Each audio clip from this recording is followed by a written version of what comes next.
Hello मित्रों, नमस्कार। हम बात करने वाले हैं आज यूपी पीसीएस 2023 वाला जो पेपर है प्रीलिम्स वाला। उसमें दोस्तों जीएस पेपर 1 जो मैथ्स और रीजनिंग के दोस्तों क्वेश्चंस है उसके जो सॉल्यूशंस और आंसर की दोस्तों है, इस वीडियो के माध्यम से दोस्तों हम बात करेंगे मैथ्स और रीजनिंग के सॉल्यूशन और आंसर की के बारे में। सो गाइस, पहला सवाल आप देखिए, इसमें क्या कह रहा है। यदि 31 मार्च 2008 को सोमवार है तो 31 मार्च 2011 को कौन सा दिन होगा। हम दोस्तों कैलेंडर रीजनिंग में अक्सर पढ़ते हैं और हम जानते हैं कि अगर 2008 से 2011 का बोला है तो आप देखें इसमें जो साधारण वर्ष है वो कौन कौन से हैं। 2009, 2010 और 2011, ये दोस्तों साधारण वर्ष है, बिल्कुल है दोस्तों। तो 2009, 2010, 2011, इसका एक एक्स्ट्रा दिन, अतिरिक्त दिन इसका एक, इसका भी एक्स्ट्रा दिन एक, इसका भी एक्स्ट्रा दिन एक। बोलो कितने दिन एक्स्ट्रा हो गए? 3 दिन एक्स्ट्रा हो गए। तो भैया जब मंडे है, मंडे में आप दोस्तों 3 दिन और जोड़ दो। मंडे में 3 दिन जोड़ो, क्या हो जाएगा? Thursday, Friday, Saturday. मंडे के बाद दोस्तों ट्यूसडे, वेनसडे और थर्सडे। बोलो क्या आ जाएगा? थर्सडे। थर्सडे मतलब कौन सा वार आ जाएगा? बृहस्पतिवार या गुरुवार, जो भी बोलो। यानी इस प्रश्न का दोस्तों आंसर क्या आ जाएगा? गुरुवार आ जाएगा। ठीक बात दोस्तों। अगला सवाल कह रहा है 68 नंबर, देखो गणित का सवाल है ये। 65 नंबर रीजनिंग का सवाल था। यदि किसी 3 अंकों वाली प्राकृतिक संख्या के घनों के वर्गमूल एवं घनमूल दोनों ही प्राकृतिक संख्याओं के समुच्चय के सदस्य हो तो संख्या के अंकों का योग बताओ। 3 अंकों वाली संख्या जिसका वर्गमूल भी हो घनमूल भी हो दोस्तों, वो क्या होती है? 729। 729 दोस्तों मैं आपको बता दूं कि ये 9 का क्यूब है, और 729 मैं आपको बता दूं 27 का स्क्वायर भी है। तो इसका वर्गमूल भी पॉसिबल है, इसका दोस्तों घनमूल भी पॉसिबल है 729 का। कह रहा है इसके अंकों का योग बताओ। तो 7 और 2 9 और 9 18। तो इस प्रश्न का दोस्तों राइट आंसर क्या आ जाएगा? 18। ठीक है। अगला सवाल दोस्तों आपके सामने पेश किया हुआ है। दोस्तों ये सवाल क्या कह रहा है? निम्नलिखित में से सही विकल्प का चयन कीजिए। चश्मा, क्वेश्चन मार्क, पहले चश्मा दे रखा है, फिर क्वेश्चन मार्क, साइकिल, यूनिसाइकिल। देखो मैं आपको बताऊं, साइकिल तो आप सभी जानते होंगे। साइकिल दोस्तों आप सबने चलाई भी होगी। साइकिल के आगे 2 चक्के, बीच में ऐसे स्टैंड और ऐसे दोस्तों हैंडल होता है, ठीक है ना। यूनिसाइकिल क्या होता है? यूनिसाइकिल आप दोस्तों गूगल अगर करोगे तो आपको पता चलेगा जिसमें एक ही चक्का होता है। एक ही चक्का होता है, उसी पर आदमी बैठता है और उसी पर गाड़ी जो है चलाता है, ठीक है ना। तो अगर मैं चश्मे की दोस्तों बात करूं, चश्मा क्या होता है? दो ऐसा दोस्तों होता है चश्मा। चश्मा दोस्तों होता है ऐसा। तो दोस्तों चश्मे के जैसे मोनोकल होता है, मोनोकल। मोनोकल दोस्तों क्या होता है? जिसमें केवल एक तरफ का ही चश्मा होता है। जो जनरली जो मतलब औजारों वाले काम करते हैं ना, वो एक तरफ का ही चश्मा पहनते, दूसरे वाला वो चश्मा दोस्तों वो नहीं पहनते। तो इसका आंसर दोस्तों क्या हो जाएगा? मोनोकल। ठीक है। तो मैंने दोस्तों क्या बताया? 65 नंबर क्वेश्चन का आंसर बताया बृहस्पतिवार। 68 नंबर का आंसर क्या बताया? 18। और 69 का दोस्तों आंसर क्या बताया? मोनोकल। बोलो बात समझ में आ गई क्या? अगली बात सुनो। 83 नंबर क्वेश्चन दोस्तों अपने मैथ का सवाल है। दो बेलनों ए और बी के आधारों के अर्धव्यास 3:2 के अनुपात में है तथा इनकी ऊंचाइयां n:1 के अनुपात में है। यदि बेलन ए का आयतन बेलन बी के आयतन का 3 गुना हो तो n का मान बताओ। देखो भाई, हमारे पास जो है ना, हमारे पास दोस्तों जो r का मान है ना वो दे रखा है। क्या दे रखा है? 3:2। r अगर 3:2 है तो r स्क्वायर क्या होगा? r स्क्वायर हो जाएगा 9:4, होगा कि नहीं? r square 9:4। h का मान दोस्तों क्या दे रखा है? h का मान दे रखा है n:1, ठीक है। और बेलन का आयतन क्या होता है? पाई आर स्क्वायर एच। तो पाई तो वैसे भी कांस्टेंट है। आर स्क्वायर एच बोलो क्या आ गया? 9n और 4 एकम 4। 9n 4 एकम 4 बोलो हमें क्या दे रखा है? ये हमें दे रखा है बेलन ए का आयतन बी के आयतन का 3 गुना है। मतलब दोस्तों ये है ना, ये अगर दोस्तों 3 है तो ये कितना है दोस्तों? 1 है। 3 गुना है ना, मतलब ये 3 तो ये 1 हो जाएगा। मतलब इनका रेशियो जो है 3:1 होगा, ठीक है। मतलब मेरे कहने का मतलब है 9n/4 जो है वो 3/1 के बराबर है। ये मेरे कहने का अर्थ है। अब भले इसको सॉल्व कर लो या इसको, बात एक ही है। तो 3 एकम 3, 3 3 9, बोलो n बराबर क्या हो जाएगा? 4/3। तो इस प्रश्न का दोस्तों राइट आंसर क्या आ जाएगा? 4/3 आ जाएगा। ठीक बात है। कह रहा अनुक्रम क्यू एन के क्वेश्चन मार्क ई में लुप्त अक्षर क्या होगा। देखो 84 में लुप्त अक्षर पूछा है। देखो क्यू है, क्यू मतलब क्या दोस्तों? PQRS, LMNO, ओ मतलब 15, 15 के बाद P 16 और ये 17। ये दोस्तों क्या हो जाएगा? 17। 17 के बाद दोस्तों ये आपका N है। N मतलब क्या? 14। 14 के बाद के 11वां, 11 का मतलब फिर दोस्तों 11, फिर ई दोस्तों 5। आप देखो 3 3 का फर्क है। 17 से 14 3 अंक, 14 से 11 3 अंक। अब 14 से 3 कम करो 8। यहाँ क्या आएगा? 8वां नंबर। 8वां बोलो क्या होता है? H। 8वां नंबर दोस्तों क्या होता है? आपका H होता है, ठीक है ना। तो भैया 8वां नंबर आपका क्या आ जाएगा? H आ जाएगा। एकदम सही है ना। तो ये दोस्तों एच आ जाएगा 8वां। तो इसका दोस्तों आंसर एच हो जाएगा। इसका 4/3 ये हमारे मैथ्स रीजनिंग का नहीं है। 86 नंबर देखो, 86 नंबर क्या कह रहा है दोस्तों, 11 प्रेक्षणों को आरोही क्रम में व्यवस्थित किया जाता है। यदि 10 एवं 9 क्रमशः सम एवं विषम स्थानों पर आने वाले प्रेक्षणों के समांतर माध्य है तो सभी 11 प्रेक्षणों का माध्य क्या होगा। देखो 11 प्रेक्षण है ना, उसमें से 10 यदि 10 एवं 9 क्रमशः सम और विषम स्थानों पर आने वाले प्रेक्षणों का समांतर माध्य है, तो भैया 10 माध्य है। 10 जो माध्य है ना, इसका मैं कलर थोड़ा चेंज कर लेता ताकि थोड़ा पता चले कि हाँ अपन अगला क्वेश्चन कर रहे हैं। रेड कर लेता हूँ, ठीक है। तो भाई साहब रेड कर लिया और तो उसको हटा देता हूँ 10 को। तो अब देखो भाई 10 जो है ना, 10 जो दोस्तों आपके जो माध्य है वो सम स्थानों का है। तो देखो 11 तक में सम कितने होंगे, 5 सम, 5 5 5 कौन से, 2 4 6 8 10, ठीक है। प्लस कर लो 9 जो माध्य है ना वो विषम स्थानों का, बोलो विषम कितने होंगे इसमें, 6 6 कौन से, 1 3 5 7 9 11, 9 चिंग 54, 5 दे 50, 104। अब 104 का दोस्तों हमें पूछा सभी 11 प्रेक्षणों का माध्य क्या होगा। ये आ गया 11 प्रेक्षणों का योग बटा 11 प्रेक्षणों की संख्या। कितना आ जाएगा बोलो, 11 9 99, कितना रहा 5, यानी 54 हो गया दोस्तों। 54 मतलब 11 चौक 44, 11 चौक 44 और कितना दोस्तों ये यहाँ पर दोस्तों 11 9 99 किया था, 5 54 हुआ था और 10 100 हो गया था, मतलब 11 चौक 44 मतलब 10 रहा, मतलब दोस्तों लगभग 11, ये 4.5 मतलब 9.45 दोस्तों आ जाएगा। 11 का भाग दोगे तो 5 बचेगा, 50 11 चौक 44 55 दोस्तों ये आ जाएगा 9.45 इसका आंसर आ जाएगा। ठीक बात दोस्तों। उसके बाद दोस्तों 87 नंबर क्वेश्चन कह रहा है तीन संख्याओं का जो अनुपात है वो 3:4:5 है। एचसीएफ इसका अगर 40 है तो उनमें सबसे बड़ी संख्या बताओ। भाई संख्याओं का अनुपात आपको 3 4 5 दे रखा है और एचसीएफ दोस्तों आपको क्या दे रखा है, 40 दे रखा है। तो एचसीएफ को बड़ी संख्या से गुणा कर दो। आपको बड़ी संख्या पूछी है, बड़े से गुणा कर दो, 40 पंजे 200। तो इसका आंसर दोस्तों क्या आ जाएगा, 200 आ जाएगा। इस प्रश्न का दोस्तों जो राइट आंसर है वो क्या हो जाएगा, 200 हो जाएगा। बात समझ में आ गई दोस्तों। तो मैं वापस बोल देता हूं 83 नंबर क्वेश्चन का आंसर 4/3 है। 84 नंबर क्वेश्चन का आंसर QNK, इसका दोस्तों आंसर H आ जाएगा। और 86 का आंसर 9.45 है और 87 का आंसर दोस्तों 200 है। ठीक है, अगला देखो, ये हो गए थे। अगला सवाल देखो। अगला सवाल दोस्तों थोड़ा सा देखिए आप, थोड़ा बड़ा बड़ा मतलब क्वेश्चन बहुत ज़्यादा नहीं है। 70 नंबर क्वेश्चन देखो, अपने मैथ्स का सवाल ये मैथ्स यानी रीजनिंग का है। एक कक्षा के 31 छात्रों के अनूप और सुनील का क्रम ऊपर से क्रमशः 7वां और 11 ऊपर से है। तो भैया 31 में से 7वां है तो 6 कम कर दो, यानी कितना आ गया 25। और दूसरा क्या है दोस्तों, 11वां है सुनील का, तो 11 में से 10 कम कर दो, कितना आ जाएगा 21। तो भैया 25 21 डी ऑप्शन आ जाएगा इसका। ठीक है, 71 का बोलो डी ऑप्शन। ठीक है, उसके बाद 72 नहीं, 71 नहीं, देखो 73 नंबर देखो, ये भी अपने रीजनिंग का है। अनुज का मुख उत्तर पूर्व की दिशा पर, देखो ये मैंने बना दिया, ये आपका नॉर्थ, ये आपका दोस्तों क्या हो जाएगा ईस्ट, ईस्ट के सामने दोस्तों ये आपका वेस्ट और ये आपका साउथ। ठीक है, कह रहा उत्तर पूर्व की ओर मुख है, ये लो उत्तर पूर्व की ओर मुख बना दिया। वह 90 डिग्री घड़ी की दिशा में घूमे। 90 डिग्री घड़ी की दिशा मतलब यहाँ आ गया, ये 90 डिग्री कौन बना दिया, मतलब अब यहाँ बैठा है। फिर 180 डिग्री वामावर्त दिशा में, वामावर्त दिशा मतलब एंटी क्लॉकवाइज, मतलब वापस यूं घूम के ऐसे घूम के यहाँ आ जाएगा, मतलब ये अब यहाँ आ गया। ठीक है, वामावर्त 180 घूम गया पूरा। फिर पुनः 90 डिग्री उसी दिशा में घूमे, 90 डिग्री इसी दिशा में और घूमा, तो 90 डिग्री घूमा मतलब यहाँ, मतलब दोस्तों ये क्या हो गया साउथ और वेस्ट, साउथ और वेस्ट मतलब दक्षिण पश्चिम, इसका आंसर हो जाएगा। ठीक है, 74 नंबर क्वेश्चन क्या कह रहा है, नीचे अंक श्रृंखला दी गई है, इसका अगला अंक कौन सा होगा। अगला अंक पूछा, देखो एक है, फिर 0 है, फिर 5 है, फिर 8 है, 17 है, 24 है। मैं दोस्तों ये सोच रहा था इसमें कि ये 1 है, 1 के बाद 5, 5 के बाद 8। मैं यूं सोच रहा था कि 1 का स्क्वायर माइनस 1 0 हो रहा है, 1 का स्क्वायर माइनस 1 0 हो रहा है। या दोस्तों ऐसे करते हैं ना, 0 का स्क्वायर प्लस 1, देखो 0 का स्क्वायर प्लस 1।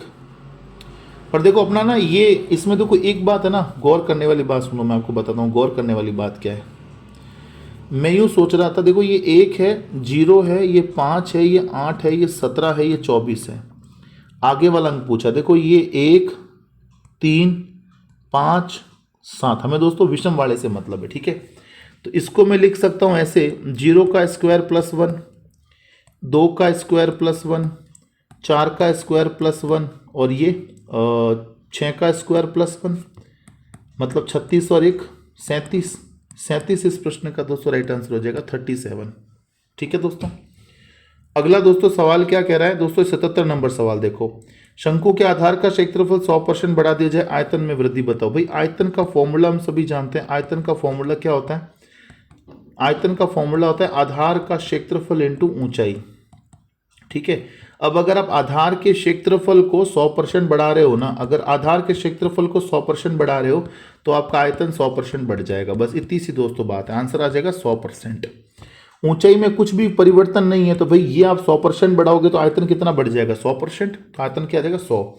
मैं वापस दोस्तों बोलता हूँ, क्वेश्चन नंबर जो 70 अपना इसका है, 70 का आंसर 25 और 21 आएगा। 73 का जो आंसर है वो दक्षिण पश्चिम आएगा। 74 का जो आंसर है वो 37 आएगा और 77 का आंसर 100% आएगा। बोलो बात समझ गए? अगला सवाल देखो, एक ही सवाल दोस्तों है इसमें। निम्नलिखित शब्दों को सर्वाधिक अर्थपूर्ण तरीके से व्यवस्थित करो। अर्थपूर्ण में देखो आप, सबसे पहले साइकिल, सबसे पहले साइकिल, साइकिल से बड़ी कार, कार से बड़ी बस, बस से बड़ा रेल, मतलब 3 2 4 1, 3 2 4 1, डी ऑप्शन आ जाएगा। सबसे छोटी साइकिल होती है, साइकिल से बड़ी कार, कार से बड़ी बस, बस से बड़ी रेल। तो भैया आंसर क्या आ जाएगा? 3 2 4 1, 82 नंबर क्वेश्चन। बोलो सही बात है। इसमें देखिए 92 नंबर क्वेश्चन क्या कह रहा है? विलुप्त संख्या बताओ। 92 नंबर क्वेश्चन, 2 3 4 6 6 9 8 12 और ये भाई मैं यूं समझ रहा हूं, देखो इसने क्या लिखा हुआ है, 2 3 4 और 6 और 6 और 9 और 8 और 12 और 10 डॉट डॉट डॉट, फिर ये 12, फिर 18 और 14 और देर खूब सारी। देखो मैं यूं सोच रहा हूं भाई 2 4 6 8 10 12, इधर बोलो क्या आ जाएगा? 12। अरे 12 ऑप्शन में नहीं, क्या बात है? वापस देखो तो 2 3 4 6 6 9 8 12 10 और फिर क्वेश्चन मार्क है। तो भाई 2 4 6 8 10, अच्छा 10 के बाद 12 तो ये रहा ना, अपन को तो इससे मतलब है, इससे मतलब नहीं, वापस लिखते हैं इसको। 2 3 4 6 6 9 8 12 और ये 10, 10 के बाद क्वेश्चन मार्क, 10 का तो 12 आ गया, हमें इनको पकड़ना है। तो भाई 3 6 9 12 15 आ जाएगा इधर। बोलो क्या आ जाएगा? 15। 15 इसका राइट आंसर है। अगला 93 नंबर क्वेश्चन देखो क्या कह रहा है। A B C 6 E F G 2 10 U I J K क्या होगा? देखो ए बी सी 6 है ना, इसका मतलब क्या? 1 इंटू 2 इंटू 3 बराबर 6। फिर क्या? ई एफ जी, ई एफ जी का मतलब समझे क्या है? ये ई बोलो 5 हो गया, एफ बोलो 6 हो गया, जी बोलो क्या हो गया? 7। क्या हो गया? 210। इसका मतलब देखो आप, आई जे के, आई जे के मतलब क्या? आइसक्रीम 9, इजोटी जे कितना बोलो 10, 11वां अक्षर के है 990। तो आंसर बोलो क्या आ जाएगा? 990 आ जाएगा, ठीक है।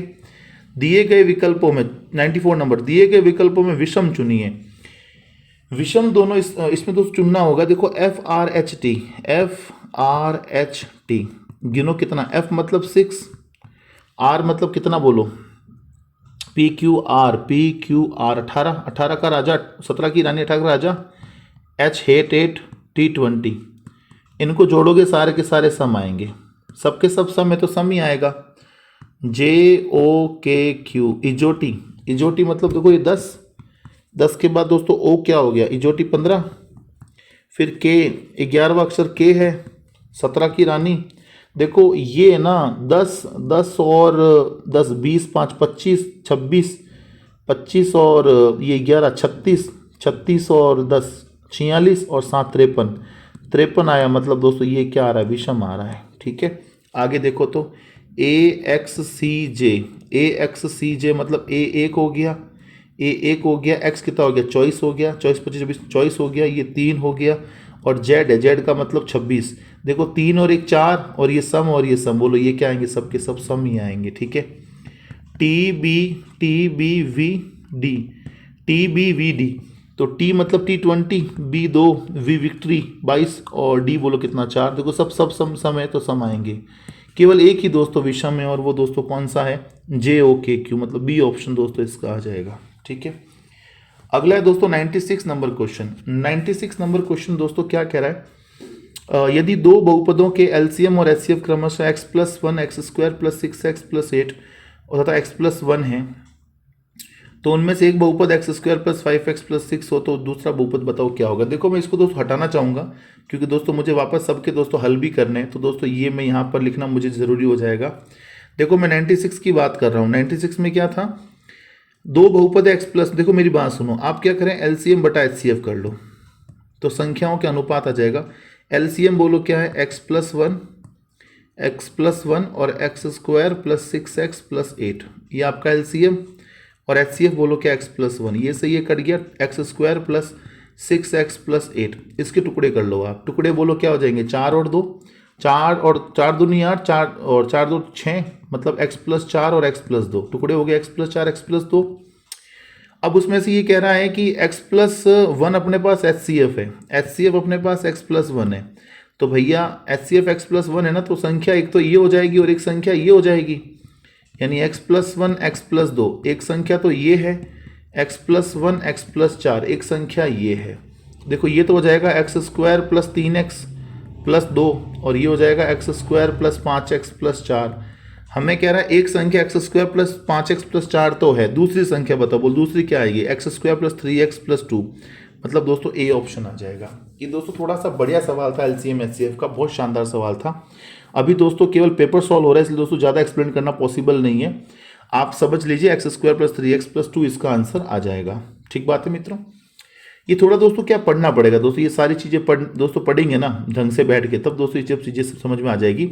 मैं दोस्तों ऐसा विचार कर रहा हूँ कि मैं एक वीडियो ऐसा लेकर आ जाऊँगा जिसमें ये सब चीज़ें आपको पढ़ा दूँ ढंग से, लेक्चर वाइज एकदम ढंग से, तो आपको ये दोस्तों सब चीज़ें समझ में आ जाएगी। ठीक है ना, देखो अगली बात करता हूँ मैं, इसको हटा देता हूँ, अगली बात सुनो।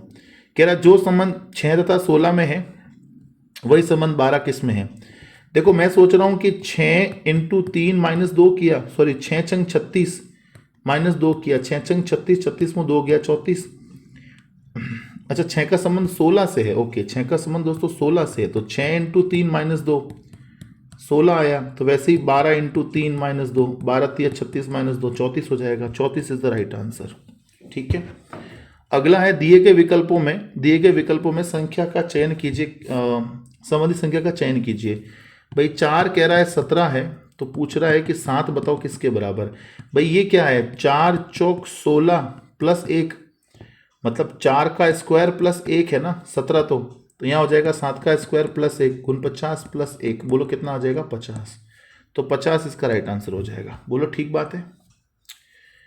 99 नंबर क्वेश्चन है, एक विक्रेता को 30 कलम बेचने पर 10 कलमों के विक्रय मूल्य के बराबर लाभ होता है। भाई बेच कितने में रहा है, विक्रय मूल्य बोलो कितना दे रखा है 30 रुपया, और लाभ बोलो कितने का दे रखा है, लाभ आपको दे रखा है 10 के बराबर, तो भैया क्रय मूल्य कितना आ जाए, खरीदा बोलो कितने में होगा, 20 में खरीदा होगा, तो 10 का लाभ 20 पर हुआ, इंटू बोलो क्या कर दूंगा 100, 20 5 बार 5 × 50, 50% का प्रॉफिट आ जाएगा, 50%। 99 का बोलो क्या आ जाएगा 50%। अगला दोस्तों 100 नंबर क्वेश्चन देखो क्या कह रहा है, दो संख्याओं का HCF 25 है, HCF दोस्तों हमें क्या दे रखा है 25 दे रखा है, और LCM के दोस्तों टुकड़े दे रखे हैं, क्या दे रखे हैं 14 × 25, 14 × 15 इसके फैक्टर है। संख्याओं का योग बताओ। अब देखो HCF अगर आपको दे दे, आपको छोटी संख्या पूछे HCF को 14 से गुणा कर देते, बड़ी संख्या पूछे 15 से गुणा कर दो, आपको अंतर पूछे अंतर से गुणा कर दो, योग पूछा है योग से गुणा कर दो, 29 को गुणा कर दो 25 से, 25 नम 225 हासिल का 22, 25 दूना 50, 22 72, 725, 725 ऑप्शन में अच्छा पीछे गया होगा दोस्तों, अगले पेज पे दोस्तों गया होगा वो आंसर। दोस्तों मल्टीप्लाई सही कर देंगे, 25 या 75 725, दोस्तों इसका आंसर आ जाएगा 725 आ जाएगा। ठीक है, 100 नंबर जो दोस्तों ये वाला क्वेश्चन है ना, आपकी सीरीज कौन सी वो आप देख लेना, इसका आंसर 725 आएगा। ठीक है मित्रों, अगली बात सुनो, अंक युग्म समूह को चुने जो अन्य से भिन्न है, अन्य से भिन्न आप चुनो, जैसे 18 है, देखो 18 और 73 की अगर मैं बात करूं ना, तो ये तो क्या है 18 73 पता है क्या है, 73 है 18 चौक 72 + 1, ठीक है, 73, 18 चौक 72, 73 1। और दोस्तों 8:25 दोस्तों है ना, ये पता है क्या है, 8 तिया 24 प्लस 1, ठीक है। और 15:46 का मतलब समझो क्या है, 15 ती 45 प्लस 1, ठीक है।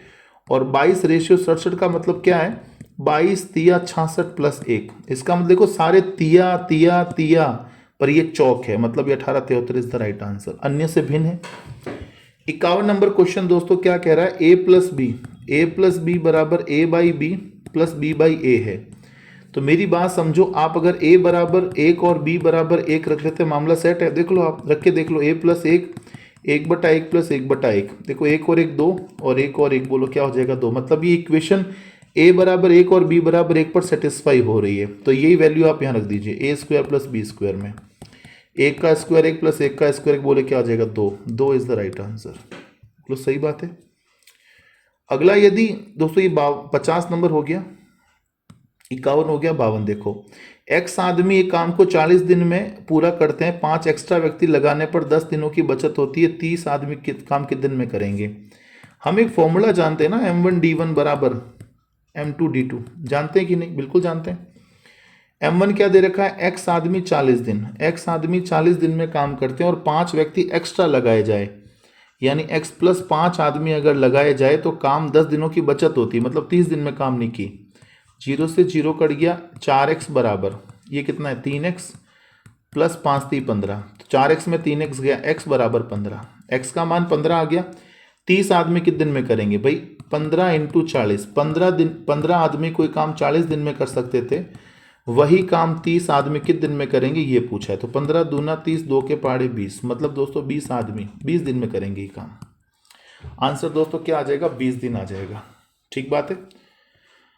अगला दोस्तों 53 नंबर क्वेश्चन समझो। 53 नंबर क्वेश्चन क्या कह रहा है, कह रहा है ए तथा बी क्रमशः भाई बहन है। देखो ये ए है क्रमशः भाई, तो ये भाई हो गई, और बी बहन है तो वृत्ताकार हो गई।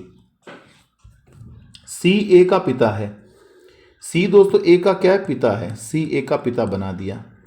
और सी ए का पिता डी सी की बहन है, ये लो डी सी की बहन बना दी, ठीक है। ये इसकी क्या होगी, बुआ होगी, फिर तो बुआ। ई डी की माँ है, ओ भाई साहब ई डी की माँ है, ई जो है दोस्तों माँ है किसकी दोस्तों, डी की। ई डी की माँ है, पूछा है बी ई से किस प्रकार संबंध, दोस्तों ये दादी होगी फिर तो, ये भाई साहब ये तो दादी हो गई कुल मिलाकर, और ये बी पूछा है पोती हो गई, ये दोस्तों क्या होगी, पोती हो गई, ये दादी होगी। आंसर दोस्तों पोती आ जाएगा। 54 नंबर देखो, कह रहा है 140 मीटर लंबी रेलगाड़ी 60 किलोमीटर प्रति घंटे की चाल से जा रही है, और एक बिल्ली उसी दिशा में रेलगाड़ी के समानांतर 18 किलोमीटर प्रति घंटे की चाल से दौड़ रही है, तो रेलगाड़ी बिल्ली को पार कर लेगी। समय पूछा है भैया। अब समय बराबर क्या होता है, आप जानते ही हो, दूरी बटा चाल होता है। अगर ट्रेन किसी बिल्ली को पार करे, दूरी केवल ट्रेन की लंबाई आ जाएगी, और चूंकि दोस्तों दोनों की दिशा समान है तो चालें घट जाएगी। 60 - 18 किलोमीटर प्रति घंटा को मीटर पर सेकंड में चेंज करना पड़ेगा, क्योंकि समय सेकंड में है और ये दूरी मीटर में है, तो मैं किलोमीटर प्रति घंटा का क्या करूं, कोई मतलब नहीं इसके। तो 140, 18 ऊपर चला गया, बटा 60 में से 18 गया 42, और इंटू बोलो 5, ठीक है। इसको काटा काटी करेंगे तो बोलो किससे डायरेक्ट कर सकता है, 14 × 42, 14 दाए, और ये 5 दूनी 10, और ये 3 × 18, 6 दूनी 12, बोलो आंसर क्या आ जाएगा, 12 सेकेंड। बात समझ में आ गई मित्रों, इसका आंसर 12। मैं दोस्तों वापस बोलता हूँ, 50 नंबर क्वेश्चन का आंसर 1873 है, 1873 है। थोड़ा कलर चेंज करके बता दूं आपको, इसका आंसर 1873। 51 का आंसर बोलो क्या बताया मैंने आपको, 2। 52 का आंसर बोलो 20 दिन। 53 का आंसर बोलो पोती। 54 का आंसर बोलो 12 सेकेंड, ठीक है। अगला सवाल देखो आपके सामने पेश है, यदि ई बराबर 5 है, ई बराबर 5, तो ई तो भैया 5 होता ही है। अमेंडमेंट 89 है, मतलब अगर ई 5 है, अमेंडमेंट 89 है, मतलब इन सबको दोस्तों जोड़ा गया है। तो इसको जोड़ लो आप सेक्रेटरी को, सेक्रेटरी का एस कितना 19, P Q R S T, S 19, ई 5, सी 3, 18 का राजा, 17 की रानी, 18 का राजा, 18 का राजा, ई इजोटी 5, टी 20, और ए 1, 18 का राजा, वाई 25। इसको जोड़ना है दोस्तों, बस अब जोड़ लो फटाफट से बढ़िया सा। 19 और 5 24, 24 और 3 27, 27 और 18 45, 45 5 50 20 70, 70 और ये 25 जोड़ लो एक बार, तो 70 25 95, 95 और 20 115, 114 आ जाएगा 114। देखो 114 आ रहा है, ठीक है। तो भैया 41 का आंसर 114 आएगा, ठीक है। अगला सवाल क्या कह रहा है, एक घड़ी जो रविवार को दोपहर 2 बजे 3 मिनट पीछे है, 42 नंबर क्वेश्चन की बात कर रहा हूँ, ठीक है। रविवार को दोपहर 2 बजे 3 मिनट पीछे हैं और मंगलवार को दोपहर में 2 बजे 5 मिनट आगे हैं, इस घड़ी ने ठीक समय कब दिखाया। देखो एक बार 3 मिनट पीछे हैं, एक बार 5 मिनट आगे है, मतलब टोटल 8 मिनट का फर्क। तो भाई साहब 8 मिनट का फर्क है, बात को समझना, 8 मिनट का दोस्तों फर्क है। और ये कितने घंटों में है, रविवार 2 बजे से मंगलवार 2 बजे, मतलब 24 घंटे 24 घंटे 48 घंटे। तो भाई साहब 48 घंटे में अगर कोई घड़ी 8 मिनट का फर्क दिखा रही है तो एक घंटे में बोलो, मतलब 1 मिनट का फर्क कब दिखाएगी। 1 मिनट का फर्क दिखाएगी 8 48 6 घंटे में, 6 घंटे में 1 मिनट का फर्क, 6 घंटे में दोस्तों 1 मिनट का फर्क। हमें कह रहा है ठीक समय कब दिखाएगी, ठीक समय देख लो 18 घंटे, 18 घंटे मतलब 3 मिनट। तो भैया 1 मिनट में 6 घंटे, तो 18 घंटे में 3 मिनट। जो ये 3 मिनट दोस्तों पीछे थी ना, 2 बजे 3 मिनट पीछे थी, तो 2 बजे से अगर आप 18 घंटे और जोड़ दो, 2 बजे में अगर 18 घंटे जोड़ दोगे तो 3 मिनट का फासला खत्म, ठीक है। तो 2 बजे में 18 घंटे जोड़ो, एक तो बजी रात के 2 बजे, रात के 2 बजे में 12 घंटे जुड़ गए, 6 घंटे और जोड़ो, मतलब बज गए सुबह के 8 बजे। तो भैया 8 सुबह 8 बजे दोस्तों आंसर आ जाएगा। वही रविवार की बात कर रहे हो तो सोमवार की सुबह 8 बजे, सोमवार की सुबह 8 बजे। वापस समझना, ये ना एक बार वापस समझो भाई, 48 घंटे ना, 48 घंटे में 8 मिनट का फर्क है, 3 मिनट पहले और 5 मिनट बाद। तो 8 मिनट का फर्क जो 48 मिनट 8 मिनट में है, तो 6 घंटे का फर्क 1 मिनट, तो 18 घंटे का फर्क 3 मिनट, ठीक है। तो 18 घंटे अगर दोस्तों 3 मिनट है, तो देख लो आप 18 घंटे 3 मिनट, जो ये 3 मिनट पीछे थी ना, इसमें 18 घंटे जोड़ दो, 3 मिनट बराबर पहुंच जाएगी। तो 2 बजे में 18 घंटे जोड़ो, ये 2 बजे दोस्तों रविवार का था, 18 घंटे जोड़ोगे तो बोलो क्या आ जाएगा, सुबह 8 बजे, वो भी किसकी, सोमवार की सुबह 8 बजे। बोलो सही बात है क्या। ये हो गया 42 नंबर का आंसर दोस्तों, आपने पता कर लिया है, ये अपना आंसर आ जाएगा ये वाला, ठीक है। कितना, सोमवार की सुबह 8 बजे।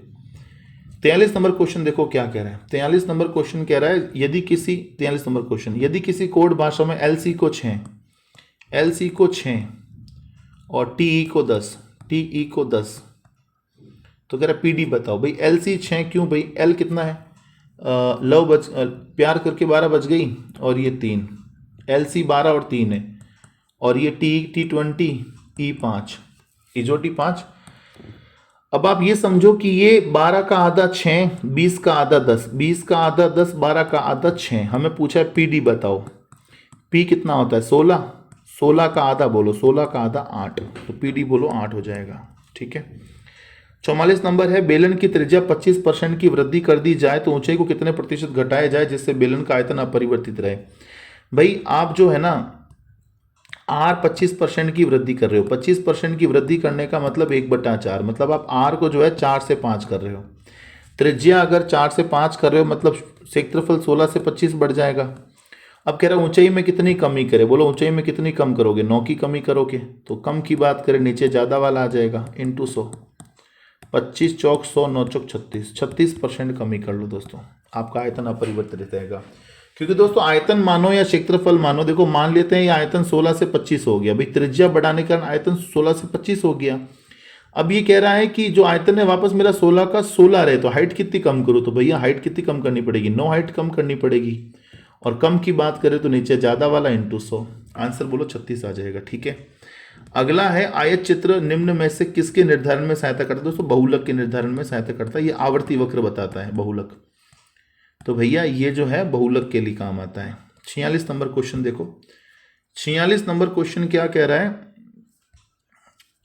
46 नंबर क्वेश्चन दोस्तों क्या कह रहा है, 6 36 63, 6 36 63, इसके सेम कौन दोस्तों, इसके सेम ये रहा 8 64, 8 64 46। सर कैसे, भाई ये 6 का वर्ग 36, ये 8 का वर्ग 64, ये 36 का उल्टा पुल्टा किया 63, तो 64 का उल्टा पुल्टा करो 46, 8 64 46। ठीक है। 47 नंबर क्वेश्चन देखो क्या कह रहा है। यदि दो कुत्ते एक 7 मीटर व्यास वाले वृत्ताकार पथ पर विपरीत दिशाओं में खड़े हैं, विपरीत दिशाओं में खड़े, अच्छा विपरीत दिशाओं में खड़े हैं, एक का मुंडा इधर है, एक का मुंह इधर है, एक का मुंह इधर, एक का मुंह इधर। ठीक है।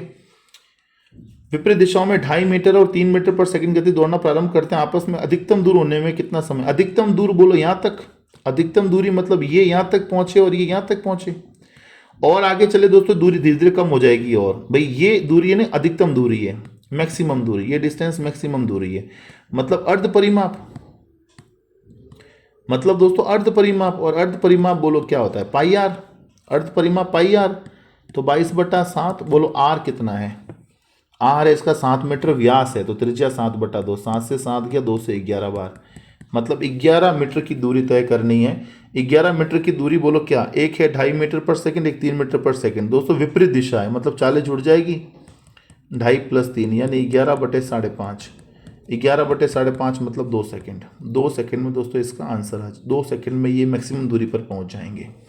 भाई 11 मीटर का फासला कवर करना है, 11 मीटर का फासला कवर करना है। ये 2.5 मीटर की चाल चलेगा, ये 3 मीटर की चाल, ये 2.5 मीटर यूं चल रहा है, ये 3 मीटर यूं चल रहा है, मतलब 5.5 की चाल से ये 11 मीटर डिस्टेंस कवर हो रहा है। कितने सेकंड में कवर हो जाएगा? 2 सेकंड में कवर हो जाएगा। बोलो सही बात है। अगला है दोस्तों, श्याम राम का मित्र है। मनीषा की ओर इशारा करते हुए श्याम ने राम से पूछा कि वह कौन है। राम ने कहा उसका बेटा, मेरे बेटे का चाचा। मनीष का राम से संबंध बताओ। श्याम और राम दोस्तों आपस में मित्र है, हमने मान ली ये बात। मनीष की ओर इशारा करते हुए श्याम ने राम से पूछा। श्याम ने पूछा, किसको पूछा? राम को पूछा। और किसकी तरफ इशारा करते हुए? मनीष की ओर, कि वह कौन है। राम ने कहा कि उसका जो बेटा है, इसका जो बेटा है, इसका जो बेटा है वो मेरे बेटे का चाचा है। इसका जो बेटा है वो मेरे बेटे का चाचा है, मतलब बेटा जो है इससे भी बड़ा है। ये दोस्तों मेरे बेटे का चाचा है, मतलब ये दोस्तों इसका चाचा है। क्या है दोस्तों? चाचा। इसका मतलब ये मान के चलो कि ये जो है मनीष का राम से संबंध पूछा है। मनीष का राम संबंध मतलब मनीष दोस्तों जो है ना इसका पिता है।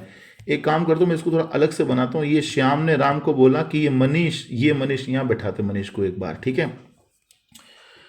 कि राम ने क्या बोला कि उसका जो बेटा है, इसका जो बेटा है वो मेरे बेटे का चाचा है, मेरे बेटे का चाचा है। चाचा है मतलब ये भाई है, इसका मतलब ये इसका पापा है, पिता है। तो मनीष का राम से संबंध क्या दोस्तों? पिता है, भाई नहीं है, पिता। चाचा हुआ ना, एक पीढ़ी चेंज हो गई, तो भाई चाचा ऑप्शन में नहीं है तो क्या होगा? पिता ही हो जाएगा। निम्न में से किस वर्ष का कैलेंडर वर्ष 2009 की तरह है? भैया आप देखो, मैं इस चीज़ का तो एक्सप्लेन दोस्तों छाप के भी लाया हूँ। कैलेंडर वर्ष प्रत्येक 7 विषम दिनों में दोहराया जाता है, ठीक है, 7 विषम दिनों में दोहराया जाता है। गैर लीप वर्ष में विषम दिनों की संख्या होती है 1 दिन, आप जानते ही हैं। मतलब साधारण वर्ष में 1 दिन विषम होता है और लीप वर्ष में 2 दिन विषम होता है, आप जानते हो। तो भैया 7 विषम दिन, हर 7 विषम दिन में दोहराते, तो 7 विषम दिन का मतलब समझो 6 साल। 6 साल क्यों? 5 तो हो गए गैर लीप वर्ष, तो हर एक वर्ष का 1 दिन, तो 5 वर्ष का 5 दिन, एक लीप वर्ष का 2 दिन, तो 2 दिन ये, 5 दिन ये, बोलो कितने दिन हो जाएंगे? 7 दिन हो जाएंगे, होंगे 7 दिन। तो इसका मतलब देखो 6 साल लगेंगे। 6 साल कब से? 2009 में 6 साल जोड़ दो, 2015, बोलो बात समझ गए, 15 आ जाएगा। दोस्तों इस प्रकार अपना दोस्तों ये जो पेपर है दोस्तों समाप्त हो चुका है। हमने दोस्तों सारे क्वेश्चन कंप्लीट दोस्तों कर लिए हैं। आप बताइए किसी भी क्वेश्चन में कोई डाउट है तो आप दोस्तों कमेंट सेक्शन में लिखकर दोस्तों मुझे ज़रूर बताइएगा। और आपको कौन सा टॉपिक डिटेल में पढ़ना है, मतलब ये पेपर करने के बाद अगर आपके माइंड में कोई ऐसी चीज़ आ रही है कि सर ये टॉपिक ही पूरा पढ़ा दो, मतलब ये समझ में नहीं आता है, तो दोस्तों आप कमेंट सेक्शन में लिखकर बता सकते हैं। मैं दोस्तों पूरा वो टॉपिक जो है शॉर्टकट में 15-20 मिनट में दोस्तों वो टॉपिक ख़त्म करके आपको समझा दूंगा, ठीक है दोस्तों। तो उम्मीद करते हैं ये सारी क्लास दोस्तों आपको समझ में आ गई होगी। मिलते हैं आपसे नेक्स्ट वीडियो में, तब तक के लिए have a nice day, take care. जय हिंद, जय भारत। जय हिंद, जय Bharat. Thank you very much.